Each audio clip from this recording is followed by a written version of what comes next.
Hello there YouTube, this is Fat to Fit here with another exciting video. I know I keep saying that and they never seem very exciting to me, but that's kind of what I'm going with because that's what I'm done for. But anyways, this is the Jog 70 Miles in a Week Challenge. Now the reason why I picked that number, it wasn't arbitrary. It's one of the hottest weeks of the year so far here in beautiful Washington State. And yeah, I just ran 70 miles, so I'm kind of excited about it. I did 100 miles, that was like in April, very cool, had lots of time. This week was all 11-hour days at work, so I had to be kind of crafty, and so that's kind of why I came up with this idea for this jog challenge. So, what might you need? Someone could put out this challenge and people could go and hurt themselves, so I thought, hey, if you fail to plan, then you plan to fail. So I thought I would throw a little, not just the challenge, but what you might do to get this done. What I did to get this done. Sort of like at the night before, how you pack your lunch for work. That's kind of how I planned out this week, and it was exciting and it was fun. It was busier than heck at work, but you know, it involved a lot of things. So the first thing is, if you've never had a big running week, don't pick this week to run 70 miles. In other words, on your first big serious run, don't run 70 miles. Try walking first, and then a little bit of short jogging, mile at a time maybe, and then build up. You know, like, don't kill yourself. I'm not anticipating whole millions of people running out and doing that, but I'll put that out there because it seems sort of irresponsible to challenge people to do something when maybe they don't have that capacity to do it. So, but if you're a runner, or if you're athletically getting there, you're doing it. You're losing the weight. You're eating right. You're exercising regularly, 30 minutes at a time, or you don't get your cardiovascular exercise. And of course, there's weights and all. Other videos for that sort of thing. So first thing is, don't go crazy. Number one, don't go crazy and run this 70 miles this first week ever. Okay. Second thing is, it's hot, it's summer, it's August.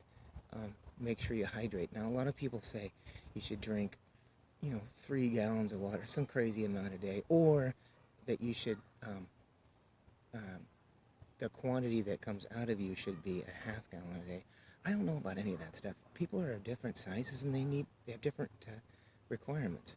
We're 75% water, and that's something you just need to think about. Not in the sense that everybody should drink the same amount, but that you know how much you need to drink, and concentrate on that. If it's hotter, you need to drink more than you probably think you do.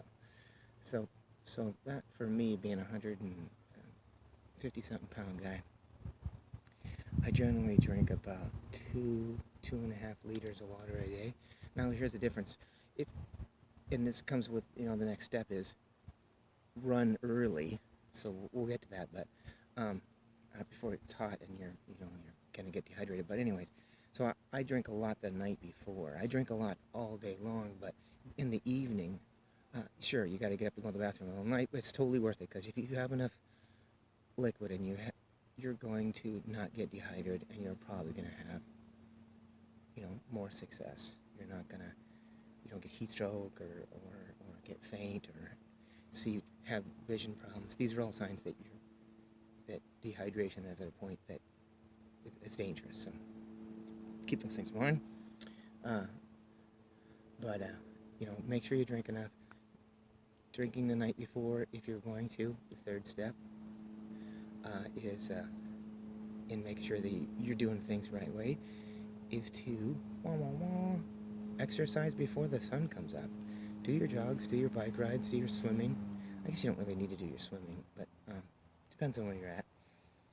Do these things before the sun comes up. Plan your days out, your work days, and go in early. Do you have a spot where you can run by where you work? You can run just about anywhere. There's some inhospitable neighborhoods that have, roads that go all the way to the edge. Yeah, those are not a good idea. Especially if they're high-speed roads, like county roads sometimes can be like that. But chances are you work in an urban environment, or you can drive to somewhere. Yeah, you can drive to a trail. Seems like every city now has some sort of trail within reach. Find that trail, run that trail, be it asphalt, gravel, or traditional dirt rock trip, route hazard. They're there. But get there early, get those exercise in before the sun comes up, because it's a lot easier to get the miles in that way. It's a lot easier to get the miles in and then still be able to work and not be completely gassed out. I don't know what you do. I do physical work. I'm a school's janitor. I do a lot of physical work, but I still can do all this running and exercising, and it almost energizes me more when I'm doing my physical labors at work. So, don't let that be an excuse is all I'm saying. So, we talked about not being overly ambitious, having a plan, being hydrated, running early, doing cardiovascular exercise early. I'd say the fourth one is make sure you get enough to eat. Make sure you bring things with you. You can eat portable eating devices. PEDs. I just made that up. Portable. Anyways, things that I love to take with me. And, of course, make sure you're eating your meals. You're having your breakfast. You're having your lunches. You're having your dinners. You're having your snacks in between. But if I'm going to have a snack in between, like what do I want to pack something that's got tons of good old-fashioned carbohydrates in it, then I really like raisins. I really like dates. I really like bananas. These are things that are kind of portable. Bananas aren't the most portable thing, but apples, not so much. They don't give you as much energy.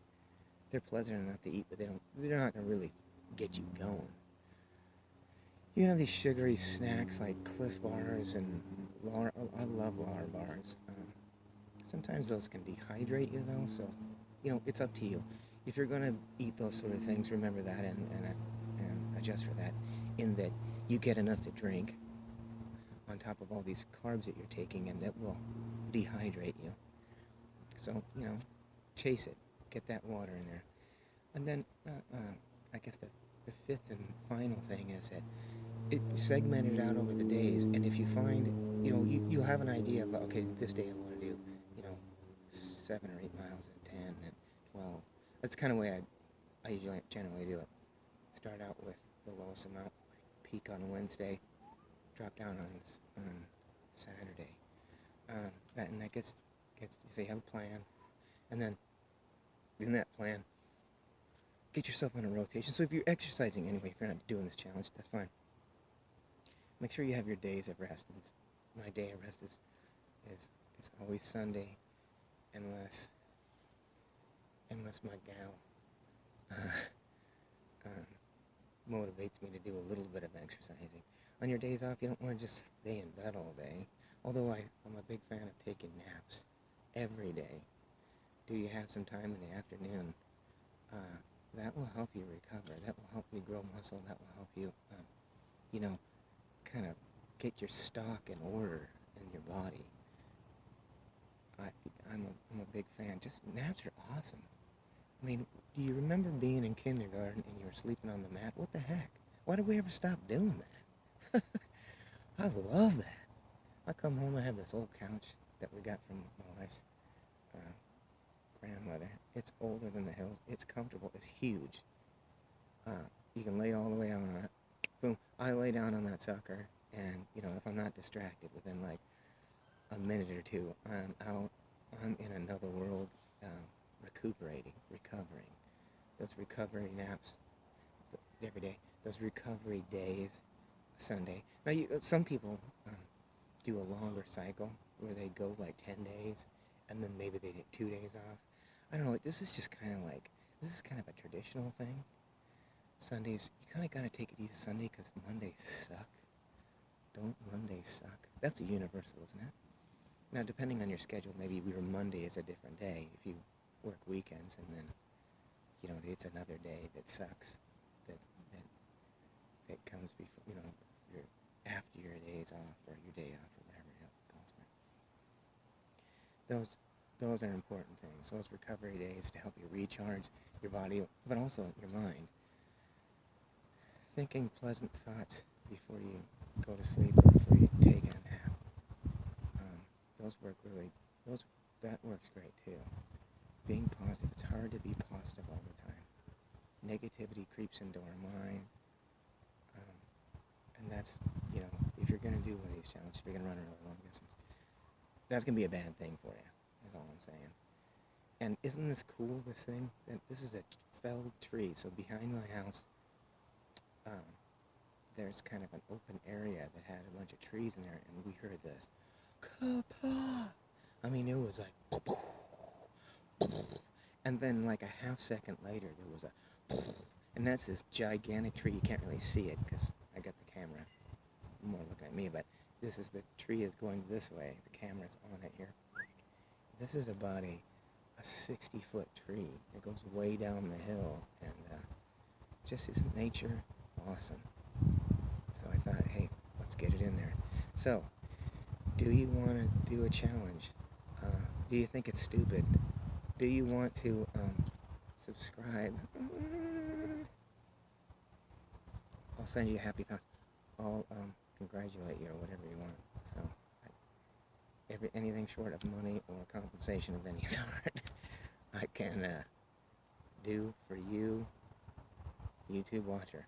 So have a great day. Peace.